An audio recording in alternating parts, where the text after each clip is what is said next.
How's it going? Good, good. How are you? I'm doing good, buddy. Having deja vu. Yeah, a little bit here. How was Saturday night? Amazing. One of the best pay-per-views I've so ever far. seen. One of the best I've ever seen. Oh, it was great. I mean, the whole card, but the main card, the main five. Yeah. Sick. I had a guy text me at like 12:30 and said, "How do you sleep after one of these? Holy shit." And I was like, "You don't, baby. You put on Dana White press conference and you just lay there in your bed excited." Yeah, you can watch the post-show. You watch the post-fight presser. Dana didn't come out because of Jon Jones. He announced, he said something about it Tuesday. The Jon Jones would have just ruled the night, you know. Yeah. So he waited till Contender Series to do a presser. But the Contender Series presser last night is basically a UFC 266 presser. So definitely watch it. I mean, it was good. It was 35 minutes. Dude busted out paperwork, going over the numbers of what they pay fighters and shit, and said, we're talking about this finally, and we ain't never talking about this again. And it was fucking fascinating. Said that De La Hoya has been talking a lot of shit about what the UFC pays their fighters, and that Alex Volkanovski, for example, one fighter who happens to be the champion, got paid more to walk out in the Venom gear than like all 16 fighters on the last De La Hoya card got paid total. They all got paid total $36K. Volk got paid $42K just to wear the Venom gear. So a lot of people talk shit about the Venom deal and the cryptocurrency T-shirts they got to wear and how the fighters get none of that, but they all do get a flat fee for wearing the kit. So you can't have, you know, Joe's Condom Shack on the back of your trunks anymore, but you are getting like 42 grand or 38 grand to wear the shit, which it's extra money, you know, Yeah, whatever. for sure. But we're getting ahead of ourselves. So, okay, Saturday night, main event, Amazing. fight of the year. Oh, man, that Dude. was insane. One of the best fights I've ever seen, bro. Which is insane going off the scorecards because it was one-sided score. Yeah, again, it happened. 3 different scores. 3 different scores, Yeah. all in favor of Volkanovski major. Yep. But it didn't feel like that bad of an ass whooping while it was happening. No, I didn't agree because one judge had it 49-46, which is what I probably would have scored it. I don't think that's unreasonable whatsoever. I definitely gave round 5 to Ortega. Right. Round 3 was madness, just complete fucking madness. Best round of all time. Best round of all time. That's a time I'm glad I'm not a judge. And round 1 was close. I probably would have leaned towards Volk, but I wouldn't argue if it would have went to Ortega. So you'd have been okay with 48-47. Yeah, I would have been fine with that. My initial score was 49-46. One judge had it 50-45, and one judge had it 50-44. Which is a 10-8. Yeah. Which, to me, the only 10-8 could have been round 3. Yeah, did they really give... Which round 3 was the one where Ortega had him subbed twice. He had him in a guillotine that there was no escape from, that the dude survived. Then he threw him straight into a triangle, which is his fucking move. Yeah, that's where T-City comes from. Triangle City. Dude, I stood up. Chad was standing up. Ortega's been losing this fight, the guy we were rooting for. And Volk has him in a triangle, which means he is choking him with his legs. And their faces are like 6 inches from each other. And Volk, the champion, looks dead.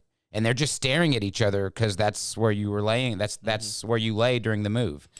And I was like, dude, if he has to tap or passes out while they're looking at each other, this is epic, this is epic. And then it was just, he was out of it. He escaped the guillotine. The triangle, Brian, I think, just was out of gas and couldn't hold anymore. And as soon as he let it go, see, I thought that was the one round Ortega won. Like when I saw 49-46, I thought, I guess that was the one round he won. That was actually the 10-8 on the one guy's card.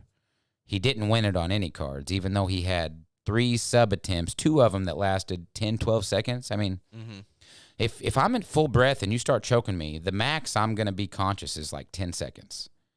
Like, how the fuck? I don't know how he got out of that. He's got that big, broad jaw and a big old pointy chin. I mean, that really did help. Just the way he was tucking it down like that. It was fucking crazy, dude. I wanted Brian to win. I guess it was like the best way to lose in like a fucking fight of the year war. Yeah, it was. Wow. But get this. For sure. That was a great fight. This ain't my own deal, but it's my show, so I'm gonna say it. Ortega versus Volk, Ortega versus Max. Ortega took more strikes in those 2 fights than Alexander Volkanovski in his entire UFC career. That's terrible. That's like CTE land. That's like Calvin Kattar stuff where you think, oh, that's going to affect him forever. More strikes in his last 2 title fights than this other fella in his entire career. Not good. No, not good at all. And there's a lot of controversy about the end of round 3. We all know he lost the chokes. We all know he was getting ground and pounded to oblivion the last, 20 seconds? I mean, a long time. It was a long time to be getting beat on. And when the round ended, Volk got off of, well, he was already standing. He was like, motherfucker. And Brian just laid there. And the corner put the stool down next to Brian. He just happened to be next to his own stool. Now, this is a wrinkle nobody's talking about. So there's some controversy coming from Volk's camp that the moment that the corner helped him up off the mat and onto the stool, fight's over. Now, I don't know if that's really a rule, but apparently you're not allowed to be helped up by any parties, not your corner, not the ref, not a doctor.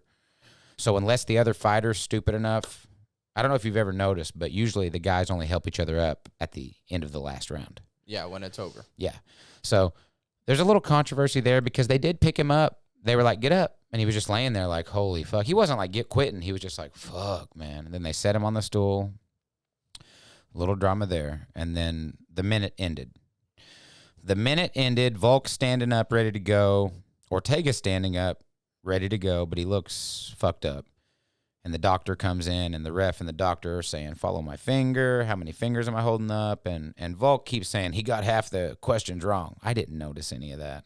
I didn't either. He said he was looking the wrong way when they did the thing. One of his eyes were closed. Yeah, he was like using the good eye, going both directions, but he's talking a little shit. But that's the other controversy. Not only did he have the minute that's allotted, well, he got an extra minute with the questionnaire before they said, okay, he can fight.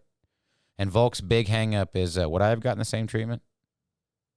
If I laid there for that long, would Herb Dean not have went, it's over? He's like, I just think, he's a fan favorite. I'm not. And they gave him he said, all respect to him. He came out and fought those last 2 rounds. This pissed me off. Him and Hooker were on the Schmo show saying that if they didn't give Ortega that second minute for the follow the finger stuff, that he would have finished him at the very beginning of the 4th round. He said, I would have finished him within 10 seconds of the 4th round. Hooker said it first, and Volk went, yeah, that's right. How can you say that? Yeah, I don't know. How can you say that? You couldn't finish the motherfucker. You're a decision fighter who won another badass decision. Yeah, at least he won this one. I'll give him that. He did win this one. Yeah, no controversy as far as the winning part. Right. And I hate that he gets so much flack for that because he didn't score it, like we always say. He just went out there and did his job, but I think Max beat him. A lot of people say both times. Mm-hmm. I've never claimed that. I always thought Max won the second fight for sure, and maybe I just haven't seen the first one enough to make a claim. I saw it a couple times, but he won this one for sure. Yeah, and I know we talked about this a little bit when I was at your house waiting on the show to start. I watched Volk Holloway 2 before I came over. And even when you rewatch things, you notice things you didn't notice when you're watching it live. That's just how it is. Even the commentators, Michael Bisping to be exact, when we were in round 4, that's all he's talking about is Volkanovski's down 3 rounds. Volkanovski's down 3 rounds. Needs a finish. Needs a finish. Then in round 5, they're saying that, well, round 4 was close. Round 4 was close. Could have went to Volk. It could have.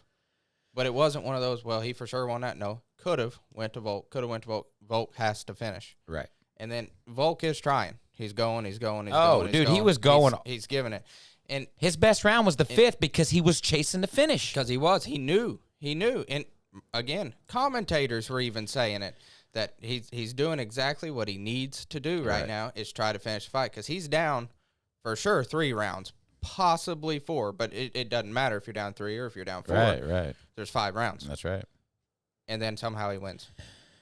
Something I will say, it's hard to do because the commentary is like, I mean, I love the fight game. I love everything about it, but the commentary is awesome. It's one of my favorite parts is when my favorite guys or favorite guy is commentating that night.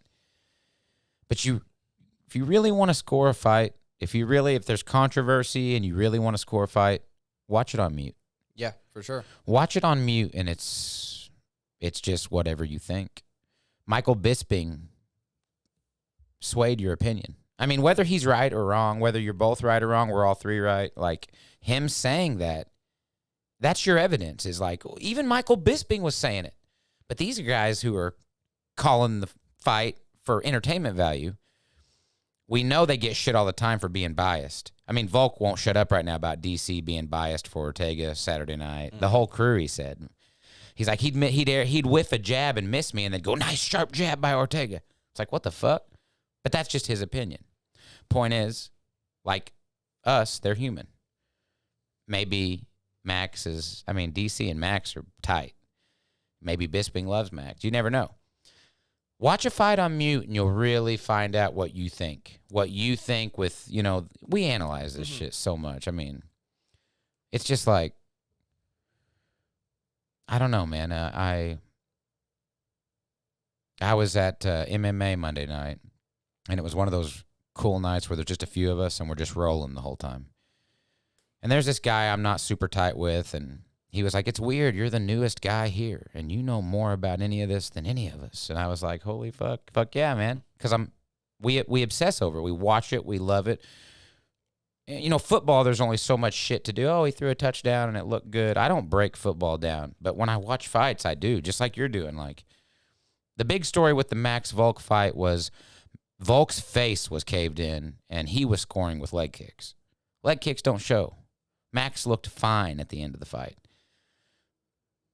Did Volk score enough leg kicks and takedowns to counter all that damage Max did on the face? Nope. No, I don't think so either. But it's just, we're all opinionated, and it's hard to say. But what's crazy is dude, the whole world could be screaming right now that Ortega got robbed. But it don't matter. It's just those three. It's over. Whatever three assholes are sitting around the cage judging. And like you said, 3 different scores. I mean, how can you ever be happy with the guys? But the one thing I was happy with was, what a fight. What a round 3. Round 3. We got an amazing treat because we got 2 rounds on this card that were some of the best 2 of the best rounds I've ever seen in my life in 2 different fights.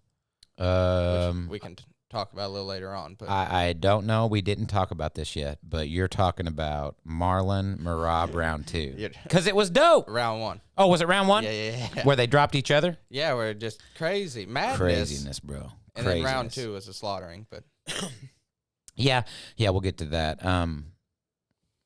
I was, I'm not a Volk fan, but I'm not a hater. I love the sport. I wanted Brian to win. He lost. Volk's a tough motherfucker. Mm-hmm. I hope he fights Cejudo. Right now, the number 1 contender fight's happening 8 weeks from now. So 2 months from now, someone's going to win a fight and get the right to fight Volk, but they're going to be all fucked up the way he's all stitched up right now. You're talking 6-7 month wait. Yeah. Because of that wait is the only reason it's okay. Cejudo's calling you out. He wants to be the first ever 3-division champ. He's been retired for about 16 months. If he's willing to take this fight on 8 weeks and fight in November or December, do it. It would be huge. We all want to see Triple C. Whether you want him to win or lose, we all want to see it. Yeah, you're going to buy because you either want to watch him win or you're going to want to watch him And lose. if he goes out there and finishes Volk and fucking has the featherweight title, it'd be it'd be breaking news around the world. I mean, it'd be a big deal. Yeah, that'd be huge. It'd be huge, especially Volk's got some notoriety now. He went from being kind of an unknown to he was at the Raiders game, and it was a big deal that he was at the game, and they showed him on the TV and talked about UFC like on football Sunday. It was cool. I only watched because that's who was playing Miami, but what a small world. I turned it on, and there was like Volk in the crowd with his belt and fucking city kickboxing all sitting around him, and I was like, holy fuck. Huh. It was cool. And Bruce Buffer, right before the game, did the It's Time for like the 3rd week in a row now. It's cool that Vegas has a team now because Vegas is that's our world now. I mean, we're not gamblers or living there, but that is the fight world. Yeah. And that's what we're obsessed with. And it's kind of cool, the whole city kickboxing moving over here. They're going to move to the States and train and ride out the COVID thing because Dan Hooker just got called out by Islam Makhachev. He wants to take it. But he said, guys, I have a voucher. I have to leave Saturday. If I don't leave when I'm supposed to go sit in a hotel for 2 weeks quarantining, they can not let me back in, which they've been doing to people. He's like, I have to go back. What am I supposed to do, train 1 week and then do the flight back? He said, I can't do it. He's like, now, if I lived in the States, like we might be in 3-4 months, maybe I would fight him. He's like, I will fight Islam Makhachev. I'll do it next, but I'm not doing it on October 30. That was something I just heard on the way in here. But Vegas is going to be booming soon. City Kickboxing is going to be living there. They got football now, the fight capital of the world, as long as there's only a few states allowing fans. Yeah. Fuck, they'll have every pay-per-view there if they have to. Oh, yeah. They're sharing some with Abu Dhabi. Abu Dhabi stepped up whenever we were not going to get fights and allowed us to watch pay-per-view fights. So I'm sure Dana has some sort of deal. They're going to Abu Dhabi for this next pay-per-view, which I hate. Usually it's on earlier in the day. The fighters are off, but it is what it is. But yeah, I'm interested to see what Volk's got coming up next, because it was, you got to respect him. He's a fucking savage, dude. He won fair and square. He dominated fair and square. And that's Ortega's move. That triangle choke, that's the move. You don't get out of it. The guillotine, you don't get out of. I mean, it don't matter if you're Cub, if you're Max. If Max would have gotten that choke, I don't know that he would have got out of it. But somehow this motherfucker, man, he did. And you got to respect him. Yeah. But I do. I hope he fights Cejudo. It'd be cool. I think it'd be cool, yeah. Cool. I would rather see that than him try to go up to 55 right now. Right now, 55 is so deep. Yeah, we don't need him there. No. Don't want him there. No. Just do your thing, dominate. I'm not saying he wouldn't be competitive. I'm not any of that. I'm just saying 55 so deep, leave it alone right now. Right. And let them guys work out all that out. I agree. The co-main was it was awesome, but it was to be expected. It's what everybody thought. There's a reason she was a minus 1,500 yeah, favorite. Valentina, it's her 8th title defense in a row, I think. 6 or 8, yeah. 6 or 8? 6, I think. They kept saying 7 title defenses in a row before the fight. So maybe counting the time she won the belt. Maybe so. Her 7th title fight in a row. She's undefeated at flyweight. She dominates everybody. I mean, she's had some decisions in there, maybe. I don't know. Yeah, the Jennifer Maia one is one that really stands out to me. Yeah. Because she actually lost her round. She lost her round, and it was like you would have thought she lost her belt. Yeah. I mean, that was just huge news that Valentina Shevchenko lost a round. And Lauren Murphy brought it up all week. You know, she was the big underdog and didn't stand a chance. And all week she said, listen, if this girl even looks off for 1 round, she gets crucified. I don't want that pressure. She's like, I want to come in and shock the world, you know, which she did shock me by lasting until, what, the 4th? Yeah, she made it all the way to the 4th round. She made it further than I thought she would, boy, especially after it started going. When it started going and she was getting whooped, I thought, this is going to be quick. And, well, goddamn, man, she's a tough gal. You know, Lauren Murphy's tough. She's tough. That's one thing for sure. She showed that. It sucks because we just gave Volk all that shine. What can you really say? I mean, Valentina, she's pound for pound, number 1 woman on the planet to me. She's top 10 pound for pound, male and female. For sure. Which is crazy to say. I mean, Nunes is probably in there. But, you know, Valentina, I told you a couple weeks ago, she was training with, sparring with Brandon Moreno, the male flyweight champion. I thought it was kind of funny because she looked like she was whooping his ass. Like, ain't no telling how many of the male fighters she could beat. Mm-hmm. I mean, I believe that. My mic just went dead, I think. But I don't know, man. It was just what you expected to happen. Yeah, it was. She arguably could have had 10-8 several times. Oh, yeah. She just dominated, man. It really makes you wonder what's next. What do you do now? Yeah, it's got to be. If you stay at 25, what do you do? I looked up the rankings. So the only person in the top 5 she hasn't beat just got beat because it's Cynthia Calvillo. And she's number 5. 1, 2, 3, and 4. She's all beat. Yeah, she got destroyed by Andrade, right? Andrade, yeah. Who is the number 1 ranked women in that division. Yeah, that's a thing. Like, what do you do? Yeah. Because, see, Andrade just destroyed Calvillo, who we thought might be the next contender. But Andrade was Valentina's last victim. You can't put her right back in it. No one wants to see it. Andrade is considering dropping to 15 to try to get a title shot. They asked Dana about it last night, and he said, I can't say. I mean, I don't know. I don't know what you want me to say. I can't say. Rose and Weili got to fight, and we'll see what happens after that. She's in that weird spot. She's in that weird spot of everybody but. She seems to be able to beat everybody but the champion. Yep. What a bummer spot to be in. I mean, we saw Joe B suffer his whole career in that spot. I don't know if Andrade is going to do the same. It's better than falling from grace and start losing a lot. At least Andrade did have the title at one point. Yeah. She did win a title. She's a champion. She has a champion on her mantle at home. Right. So that's good, but you can't. Yeah. You can't do the rematch now. I know. And I hate to say that, but what do you do? Valentina versus Nunes 3. There's no doubt in my fucking heart that Valentina won that second fight. I heard it all weekend because it was getting talked about. They were already looking past Lauren going, what's next for Valentina, you know? A lot of people seem to think she won the 3-rounder, the first fight, which I never rewatched that one because I never thought – I rewatched 2 because it was the controversial fight and it was an epic fight. I've seen it maybe 3 or 4 times. I never watched 1. But I'm going to have to take a look at it because they're saying she arguably won both fights but lost them on the scorecard somehow.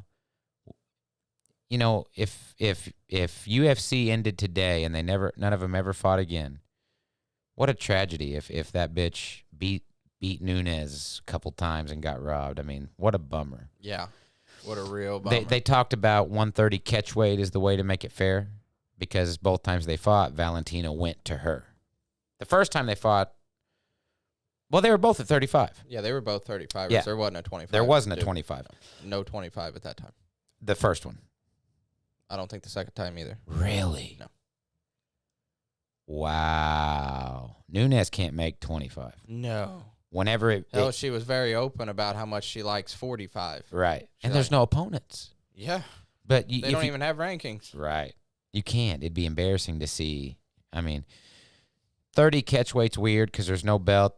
Chael Sonnen was joking about make some sort of female version of the BMF. Fuck it. Like, who cares? They are the best fighters of all time, women fighters of all time. Let them fucking fight. Put some kind of gold on the line. I think if you do a 130 catch weight, you just let the 35 and 25 be on the line. You just do some sort of contract handshake deal, whatever. Yes, I'm agreeing to defend my title of 125 to a bitch that weighs more than that. And yes, I'm agreeing to defend my 135. Just put them on the line, dude. Unify the belts boxing style. Tell me any 135ers other than Amanda that Valentina ain't just going to run through. She could defend the 35 belt. Oh, for sure. Even if she weighed in at 125 pounds. For sure. So there's a lot of exciting stuff with those two ladies, but only if they're together. Yep. I don't care who Nunes is fighting next. I don't even know her name. I know you do, but I don't even know who it is. Yeah, Juliana Pena. Oh, the reason I don't know is because, I've seen her go 6-0 this last 2 years. Like, there is no excitement. She's a minus 2,000 just like Valentina every fucking time. And it shows why. I remember whenever the commentators were going ape shit when she lost that round 3 to old girl Valentina. Mm-hmm. Oh, like, Jennifer Maia, like, yeah. What just happened? Like, maybe she took the round off. Yeah. Maybe she was catching her breath. Maybe she's ragging today. Maybe she's having a bad day. Maybe she didn't sleep last night. She still fucking wins every fight she fights. Fuck it. Let's get to the good shit, baby. Oh, boy. The people's main event. Nick fucking Diaz, bro. Came back with style. He did like a spinning roundhouse kick to start the fucking fight. I told you on the walkout, he was starting to walk out, and I said, dude, I just watched 20 fights all day, his old fights. Every time he walks out, he's going, fuck, bitch, I'm right here, motherfucker, just like talking shit to nobody. So every time this cocksucker's walking to the cage, he's talking shit the whole time. I mean, the whole time. From just mouthing, beep, beep, beep, beep. If you could hear anything, it'd be blurps. So when he started walking out and he just was calm and just fucking had his hands down, just looked kind of mopey, I was like, weird, man. I was like, man, maybe he's just more mature now or something, man. Then he got up to where you get greased. They check your cup. They do the whole thing. And, like, forgot to let him do it. Tried to step in the cage. Then he tried to get in the cage with his shirt still on. It was just like you knew before it started. Like, holy shit, the moment is hitting him. Like, it's getting to him. And he got in, and he just didn't look right. No, he didn't. It took him a few minutes to get going. He did great. He landed like 200 and I forgot what it was.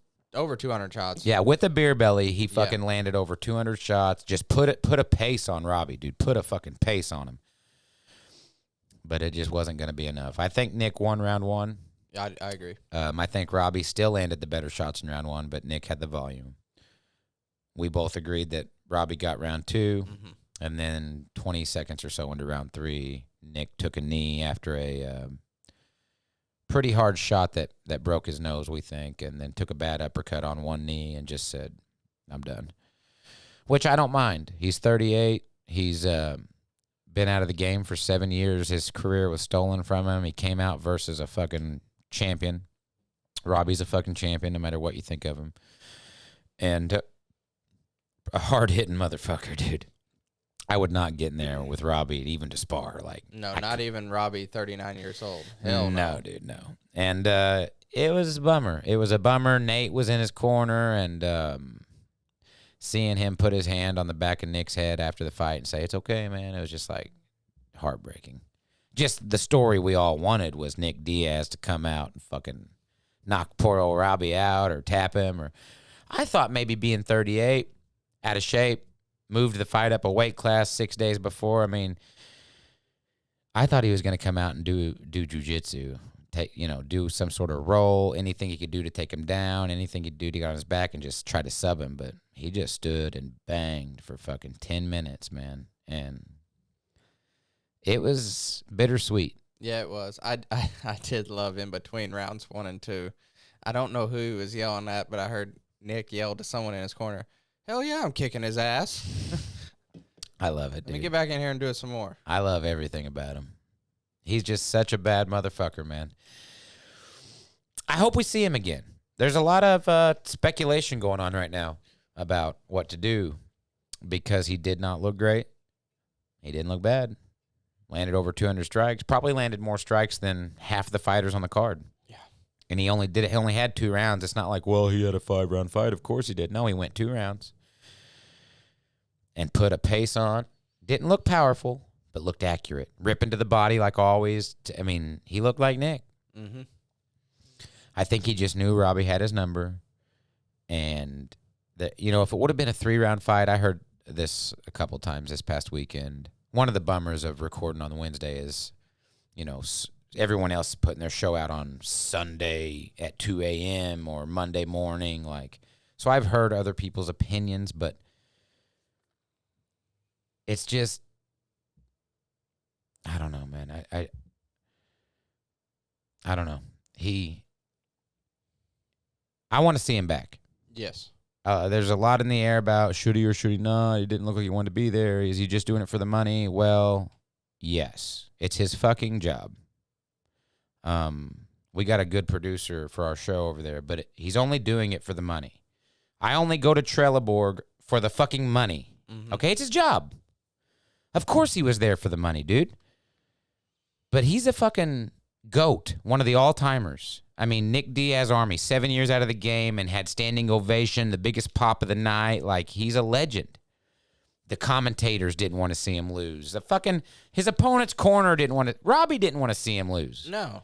No one wanted to see him lose. He's a legend, dude. I want to see him back. I want to see him fight the Cowboys of the world. Get Diego. You owe Diego one fight. These other older guys, I'll tell you the good one. Michael Bisping. Michael Bisping did a segment on him saying, I don't hate on him for quitting. He's a smart guy. Maybe he's saving himself for future fights. I think he needs to fight guys his own age, da-da-da-da-da. And this whole spiel, I'm watching Bisping. I left a comment, bro. I left a podcast link in it, too. And I said, you want this fucking fight. I can tell. You want your fucking fan base to get in the comments and go, you do it, Michael. That's what he wants. I think he'd do it. I think Michael would fight Nick just to be in the cage again. I'd watch the fuck out of it. That'd be amazing. It'd be cool. Yeah. But Bisping, Sanchez, Cowboy. Yeah, that was the one I had brought up right after the fight. Yeah. I liked it. It's a good fight. Especially, it's very open. Cowboys got one more. That's very open. Yeah, no secret. No. So if I don't know where you try to figure out where Nick's head is at a little bit more, but if he flat out says, I want one more, there you go. Yeah, that's a retirement fight for the ages. I hope he doesn't say one more. I hope he just wants big fights. Just do big fights. He was talking about fighting Usman all week, bro. I love you, Nick, and you'd whoop my ass, but because I know he's watching. But if Robbie did that, Kamaru would do it in 60 seconds or less. I mean, he's fucking top of the pops right now. He's the new pound-for-pound king. Yeah, he's number one pound-for-pound king. That's right. Jon Jones, you'd think they'd remove him from the list. They put him number 2. It's like, come on, man. Get him out of there. The fight was good, though. The whole main card was good. The worst fight was Curtis Blades decisioning Jairzinho, Rosenstrike. Andrade got a big finish against Calvillo, like we talked about. What was the prelim main event? Merab Dvalishvili. That's the one? Okay. Marlon Moraes. What a fucking fight. That was insane. I know going into that, we were talking about we were building parlays and stuff right before that. And I was just dead confident on Merab. And here we are like 2 minutes in, he gets clipped. I'm like, oh, shit. Yeah. That's the only thing that made me nervous was just what if anything can happen in a fight? What if? I don't know what I've kept teasing you. I kept saying, I don't know, man, Marlon, something the whole pre-fight. Like, it's making me nervous. Are you sure? And you're like, no doubt in my mind. You just kept saying it like a joke. And I was saying, dude, I'm building $1,000 parlays here. Are you serious? You think he's going to finish? You think he's going to decision? You were like, money line, I have no doubt in my mind. Well, goddamn, a minute in, fucking Marlon binked him. Yeah, bad. Dropped him. And I was like, no. I know I was sitting over there and I'm like, oh, my God, I put my foot right in my mouth. Yeah. Yeah. Because that was out of my entire parlay, at a 7-pick parlay. That was the one that it was just, other than Valentina. That was your sure thing? Yeah, we're not even talking about Valentina, but that was just put in there to build it a little higher. Right. That was my one where I was like, I did not have that confidence. I did not have that confidence, but I did end up taking Merab and everything because of you. I talked you into it. Well, and you just gave me the faith. You're the only person I know in my life that knows as much or more than me. Like, you're the only person whose opinion on UFC I take and go, okay, if he says so. And I was like, okay, Chad's got this. But God damn it, when he hit the deck, I was like, this motherfucker is playing with my last $50. And by God, he got up and beat the fuck out of that dude. The fact that the referee didn't stop it was... He should have stopped it like 5 times. He should have stopped it like... There was 170 unanswered strikes by Merab. Yeah. 170. That is unheard of. Again, here we go back to commentators, but they were bringing it up at 80. At 80. Yeah. I remember hearing like 78 strikes in, like, hey, he's had 70 unanswered strikes. Okay. They were bringing this up 100 strikes. What's insane is it wasn't just ground and pound. Like, they actually rolled around and stood back up and then went back down. And Marlon wasn't throwing anything in these interims. So the 200 strikes wasn't in a row, like, nonstop. It wasn't like hammer fist, hammer fist. There was some breaks of rolling around and tussling. But that's even worse, that you were able to roll around and maybe change position and not throw anything. Like, holy shit, dude. It was bad. Like, if a guy gets 5 or 10 unanswered strikes on me, fucking call it, please. I don't want CTE. Yeah, I don't want 200. 200, bro. It fucked me up. It was sad to watch. It was. It was sad to watch. But God damn it, man, Merab's like, the fight starts, okay? The fight starts. He did it. He did it. The fight starts, and he just goes, to no one, like he always does. And I'm like, who is this crazy motherfucker, man? He's a weirdo. He's a savage. I think he's officially like top 6 he lightweight took over the on the planet. Bantamweight, excuse me. And there's some fights there. So Aljamain is the champion. That's his training partner. Yeah, that's interesting. But anyone else, I'd say he'd munch him up. I'm not saying he'll win, but I'm saying he'd take any of those anytime. Yep. Anytime. And it'll be a competitive fight. Yes, he's good. He's not out of the game. He's good. that might have been the second best fight of the night for me. I mean, Yeah, I think so. the main event was batshit. Nothing was beating that. But man, that prelim main was just they want the prelim main to be so good that the guys that don't order pay-per-views go, oh man, I gotta see more. And that was one of them right there. Yeah, baby. it was. That couldn't have been played any better. We talked about this, that we're like, man, I'm kind of surprised Dan Hooker's not. Yeah, the prelim main Oh, event. man, we're talking about Dan Hooker here. I remember we talked about that a little Yep. bit. Just it was surprising, Yep. but they Absolutely. UFC knew what they were doing on that. That's one. right. That's right. Because Dan Hooker dominated a 3-round decision. Yeah. Not flashy, not fancy. No, he looked it was good. definitely not fight of the year. There was a lot of controversy. You know, those guys got into town like the day before weigh-ins when these other guys all get there 8 days early and cut weight in special rooms. And they made weight. They didn't say a word about it, and they fought. Was not a barn burner, but Dan Hooker dominated. And I think he's tied 6th now with Tony. Dan Hooker was in a position where he needed to win. Yes. Very, very badly. And he did. I mean, obviously you need to win every fight. But you definitely need to win against an unranked opponent because when you're on a 2-fight skid and there was no opponent. They opponent, couldn't get an opponent for him. No. So he fought an unranked just to be on the card. he had to. And if you would have slipped up there, boy, woo-wee, would have been bad. Yep. So I don't dog him one bit for just winning the He's fight. tied for 6 right now, which I don't see very often in UFC rankings. Tony Ferguson, Dan Hooker, both tied 6th. I thought that was pretty interesting. But he's saying he'll fight Makhachev next, which I like. I like it. Roxanne, she got dominated. It was a bummer. Over 50 pro fights. Roxanne Modafferi, she's a bad bitch. She never gets any recognition. That heavyweight Shamil Abdurakhimov or whatever came back after a 2-year layoff and got finished by Chris Daukaus. Euros Medic was a huge favorite over Jalen Turner, the tarantula, and Jalen fucked him up. I liked that. Submission round 1. Cody Brundage took a short notice fight against Diaz training partner Nick Maximov. Maximov won a decision, stays undefeated. Samuelsberger had that flash KO, bro. 1-punch knockout. It was fucking awesome. Matthew Samuelsberger, Google him.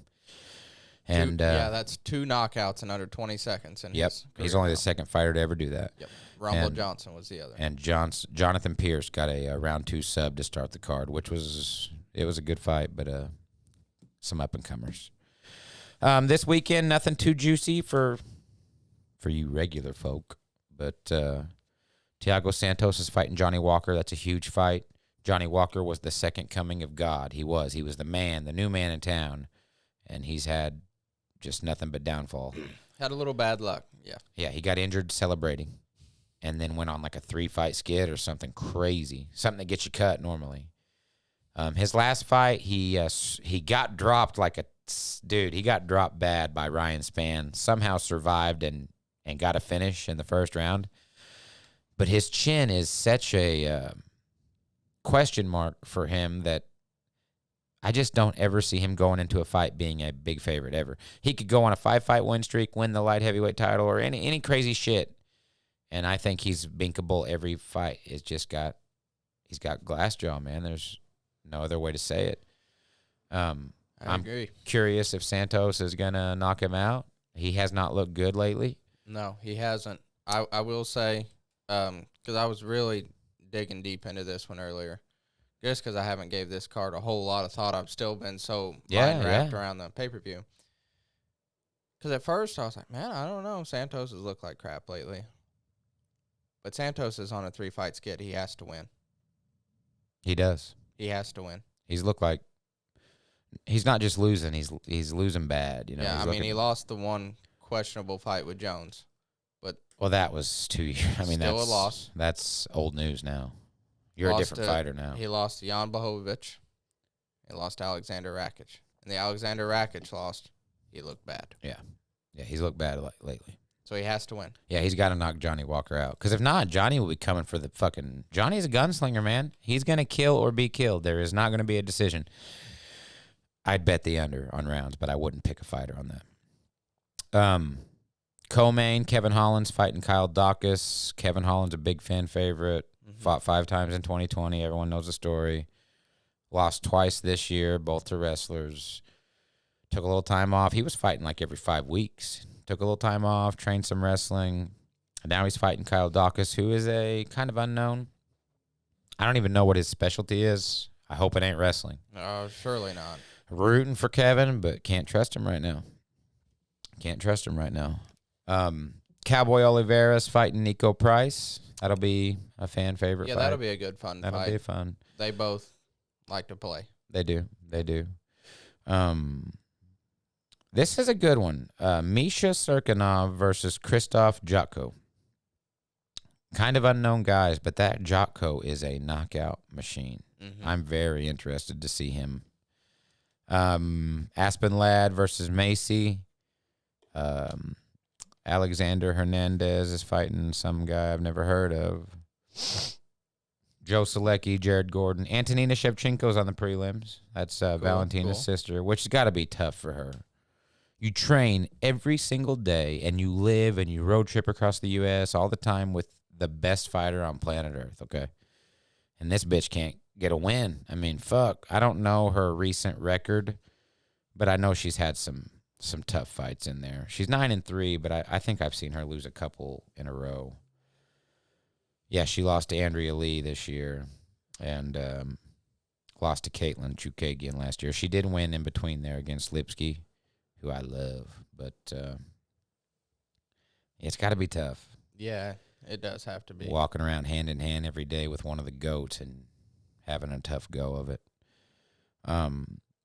She's flyweight, too. Mm-hmm. That kind of, cool. But obviously, sis thinks you're never going to make it, or she wouldn't be helping you train. You know what I mean? Seriously, what would happen in 2 years if they're 1-2 in the world? You got to fight. But Nick and Nate would never fight. No. I'm sure she would never fight her sister. Beth Correa is on the card. Carol Rosa. Not a big card, but we've had some big news. These last few days.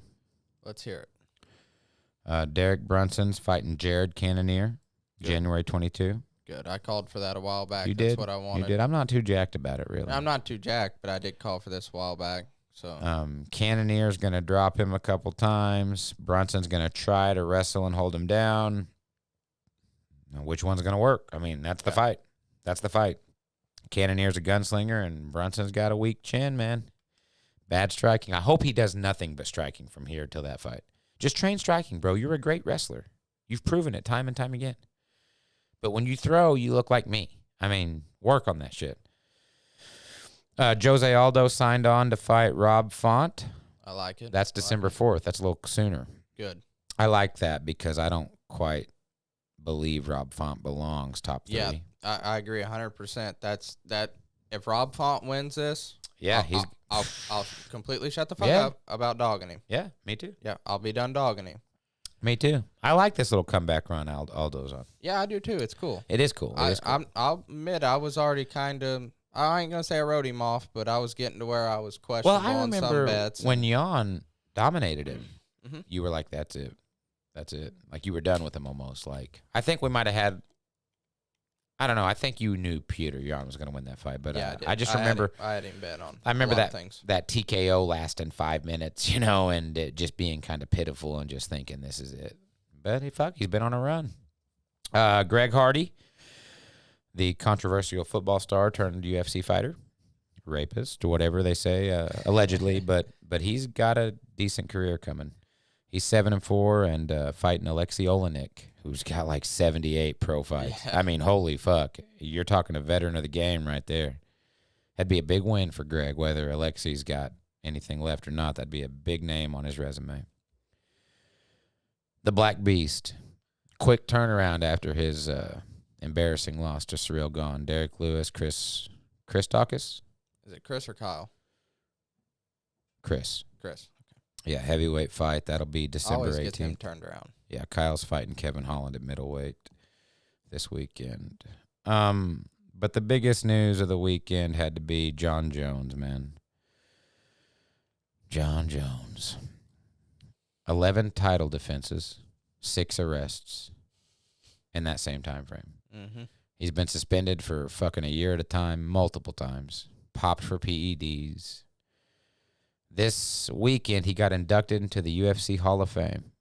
His fight with Gustafsson, which is cool. They have a fight wing where only certain fights. It's not like it's like, yeah, we just put a new fight in all the time. It's just only certain fights go in there. Yeah, their first fight. Or Ortega and Volk will be there in 5, 6, 7, 8 years. But yeah, their first fight, the war, the one Jon said he didn't train for, fuck all that. The fight is in there. So he comes, GSP's there getting inducted. It's a beautiful night. Jon Jones is on the carpet going viral Thursday night. Got me excited. He said, I weigh 260. I want to weigh 275 or so when I'm ready to go. Cut down to 65. Be faster, stronger, Wanted to fight spring 2022. He just said it. He's like, I'm going to fight spring 2022. I was like, holy fuck, that could be 4 months from now. Right. And ended up getting arrested that night. Same old story with Jon. I hate to say it. He allegedly beat the shit out of his wife. Her nose and lips were all busted up. He locked her out of their hotel room. What's even worse is he was out partying in Vegas, came to this hotel, woke up his family, and, like, beating on him, I guess. I don't know if it's, like, CTE land shit or if it's just he's a piece of shit. But, like, Dana's been very open about it. You can't bring this motherfucker to Vegas. Bring him to Vegas for 12 hours. He said, normally we fly Jon Jones to Vegas when he has to be here, like, for a fight, to watch a fight or something, and we have a departing flight set for 12 hours later. You can't trust him. He said, but this time he brought his family and his kids and shit, so we just stayed out of it. Okay, do whatever you. We have no say in that. Mm-hmm. And this happens. He's like, cannot trust the motherfucker. He beat the shit out of her. He, like, headbutted a cop car. He got arrested. He had, like, $8,000 bond. It was, like, domestic battery. There were, like, 3 or 4 charges. Point is, like, I say it all the time. This dude could have been LeBron James of the UFC. He could have been filthy rich, superstar, had his own tennis shoe, T-shirt line, whatever the fuck you wanted. You could have been LeBron. But the coke and the getting arrested, the hit, he had like a hit and run with a pregnant lady a few years ago and, like, fucking took off and left this pregnant bitch in the car that he had just crashed into. And he does crazy, sick shit, man. And, this, I don't know if it's the end for him. The UFC is not going to just cut him and let Bellator or PFL sign him, but they could just keep him on the back burner so long. I mean, let's be real. Jon's been bulking up for a year and a half, talking about taking that heavyweight belt from Francis, but he ain't done shit. He keeps declining fights. He doesn't want to fight yet. If he's out for 18 months over this, it'll be 3 years since his last fight. He'll be 35 by then. I just don't know what he's got left. I don't know how you feel about Jon. I used to really like Jon. When I first got into the sport, I really, really liked him. And it's the more I got soaked into the sport, the more obsessed I got with it, the more I faded away from Jon Jones. Right. Yeah. He's a piece of shit. Yeah, he is. He is, man. The DC fights are a prime example of him being a piece of shit. Like, it's one thing to beat somebody, like, to be professional afterwards is like a huge part of the sport. And he just, like, rubs it into DC's face and says, I was not even training. I was doing coke and fucking prostitutes the first time I beat you. Just crazy shit, man. It's kind of disgusting. I hate Jon. I've hated Jon. The fight that got me sucked in this most recent time was Reyes Jones. And goddamn, I was on that Reyes train, Just, Jon's just a scumbag, man. I know he's watching. I know he's not going to be happy to hear this, but he's just a total piece of shit. And I hate that he's beating on his family. Don't condone that at all. Not into that. But the fact that he's a martial artist. Like, I've been one for like 3 weeks and know that it's supposed to be all respect and you should never strike. I mean, I'm taught to, like, the minute I'm taught anything, I'm officially not allowed to get in a fight with you at work or a layman. You're not supposed to. This motherfucker is a 20-year practicing, 300-pound fucking savage, and he's beating on his beautiful 100-pound wife. It's fucked up, dude. So I hope he rots in hell. But see, we had Sugar Sean called out Dominic Cruz. Yeah. What do you think? What do you think? I wish it would happen. It's not going to happen. I know. Here's what I don't like about Sugar Sean. I know he's watching too. Sugar Sean only calls out people he knows can't fight. Pay attention now that I've said that, okay? He only calls out people that he knows can't fight. Either they've got to fight or he's got to fight. He does this. He don't call out Dom Cruz when Dom Cruz is like, I just need a fucking fight. Give me a fight. He wouldn't say nothing then. But apparently, Sugar Sean signed a fight with, God damn it, Brian Boom Kelleher. Brian Boom Kelleher. 5 days ago? Yeah. And then 4 days ago, called out Dom for December 11th. Yeah, so what's really going on Yeah, here? who knows? Who knows? I would love Dom Cruz to piece him up. I don't know why. Outpoint him. Whatever you want to do, Dom. But Sugar Sean can barely beat unranked Chris Mutino. Now you're calling out the Frankies and Dom Cruzes of the world. Like, get your head out of your ass, young man. I've had it with you, Sugar Sean. I ain't never wearing your shirt again either, bitch. Frankie'd put him on his back. Yeah, Frankie'd hold him down and rain elbows the whole time, and I'd like it. I'd like it. That's all I got for UFC stuff. It's a little bit of big news for me. I've hit the hundies for the first time since I was about 12 years old. I weigh less than 200 pounds. Right on. Cool. Can't believe it happened, bro. I was grinding hard for a few months, like running, making sure I went every day, and I did it for so long that I thought, oh, I made it this time. I've done this so many times where I'd go to the gym with a couple guys from work for like 2 weeks and then wear tank tops for a couple of weeks and quit going and then bloom back up. But this time, dude, I stuck with it. And recently, I've kind of felt like I was slacking. Like the last month or so, I felt like I was slacking. But here's the difference. Slacking 6 months ago was eating Oreos dipped in fucking peanut butter and drinking 20 sodas today instead of 24. Something like that. Slacking now is like I go to the gym and I run 2 miles and I leave in 12 minutes thinking I didn't do enough. It's just like a whole new world for me. I started by walking on treadmills. Like, I am no workout machine. I'm no buff dude. I've lost 50 pounds. I've lost 46 or something, 44, something like that. I got up to like 243, and yesterday I was 198. Don't know. I just, I remember talking to a buddy of mine, Muscle Man. Mm-hmm. And he made some off comment like 6 months ago about changing your metabolism. I was like, you can't change your fucking metabolism. I've got a bad one. I've always had a bad one. And he's like, fuck yeah, you can change your metabolism, fucking idiot. He's like, get that heart rate up and you'll burn more calories. And I was like, no shit. Looked into it a little bit. Well, fuck yeah, you can.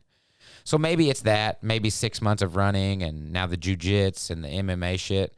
I don't know. But, dude, it was like a milestone. It's like no one gives a fuck. But I haven't weighed this little since I was like 12. Like when I was like 12 is when I got fat. And I've just always been the fat guy. My whole life. I mean, my whole high school, my whole 20s. The guy going to the bar when you're 21, that whole thing, I was the big fat fucking loser. I always was. So, dude, it feels good. I mean, I'm 6 foot tall. I don't know what they're supposed to weigh. Probably like 175. But, I mean, fuck it. I'm getting there, bro. And I was really fucking proud. Yeah, that's awesome. Do you have a goal in mind? When I started, I was like 242, and I was getting sick all the time. Like, it's just like 6 months ago, I was like nauseous all the time. My goal was to not feel like shit. This was the first time where I wasn't like, I wish I weighed 170, 190, whatever. I was just like, I am sick of feeling sickly all the time. I'm exhausted of being like nauseous or headaches. Just, I've had this thing my whole life with my feet. Like the heels of my feet are always real dry and scratchy. About 2 weeks after I started going to the gym, drinking a gallon of water a day, it went away. I have been dehydrated my entire fucking adult life because I say this all the time. I haven't drank water since like the water fountain at the high school. That was true until I was 33 years old. I just don't do it. Maybe there's times at like the zoo or a concert or Holiday World or something like that where water was like the only choice that I've had a drink of it. But no, I don't. I mean, I went 20 years without, like, the only water I was getting was whatever was in a Mountain Dew, bro. And, like, the minute I started drinking that shit, my skin got better and I started pissing clear. Like, I always thought pee was supposed to be, was supposed to eat through tile. You know, I always thought piss was, like, supposed to be some sort of acidic shit that ate through tile. Turns out it's not, you know, like, just my goal was to feel good. And God damn it, I feel like $1 million, man. I mean, I don't know. I'm still doing the same shit. I'm still a loner. I don't go out. I don't hang out with anybody. I don't do girls very often. Like, but I'm happy. Like Friday night, I have no kids this weekend. Normally I'd be going, I'm such a loser. Instead, I'm meeting a couple guys at the gym to fucking do jujitsu all night on a night when the gym's not open. And fucking jacked about it, dude. Like, the workout you get, the fun you get. I don't want to give away my secrets, but I've been watching videos nonstop. There's only one opponent in my mind, Cody Gottman. I don't want you to know what I'm doing, Gottman, but I'm studying, and I'm gonna get you, boy. I'm gonna get you. And I just been watching jiu-jitsu fucking. I'm gonna be a black belt in like 3 months. You just wait. Just wait. No, my goal was to feel better, and I do. I'm happy. We got the show. I've got my kids. Now I've got this. And I don't know, man. I don't know if I'll keep losing. I don't know if I'll gain a little back. But one thing that's for sure is, you know, running, working out, training is just a part of my life now. Like, whenever I'm feeling lazy, like I said, I just go run a couple miles. Before, it was like, I'm not leaving the bedroom today. That is not a thing anymore, you know? And I don't know. It just feels good, bro. Just feels good. I don't lift. I'm not buff. I'm just, I don't know. I guess I'm getting a little thinner, I guess. I still look the exact same. Like, in the mirror. Like, I remember Andrew saying this to me. Andrew is chiseled. He looks like a fucking statue. His arms are bigger than my thighs. He said, every time I look in the mirror, I still see the fat piece of shit I was 2 years ago. And I said, shut the fuck up. He's like, you'll see. And when I take my shirt off, I still think I look the exact same, even though I don't fit into my 2XL anymore and I'm wearing a large. Like, I'm smart enough to know, but he's right. I mean, you still see yourself in that kind of, you know, whatever. I don't want to take my shirt off at the pool. I'm still that guy, you know, but happier. I'm happier to not take my shirt off at the pool. Anyways, we'll be back next week. We will talk a little bit about the Usman-Covington fight coming up in a few weeks. We'll talk a little bit about the Petr Yan, Aljamain Sterling drama. Aljo's pulled out. Sandhagen's put in. I think Aljamain should be stripped because his reign has been nothing but controversial. That is not the case. They're going to do an interim. We'll dig into that. A lot of big fights coming up. We have a lull here for a couple weeks, a couple small cards. But I ain't got no problem talking. We'll figure it out. Yeah, like always. Like always. And I don't know. We'll see you then. Sounds good. All right.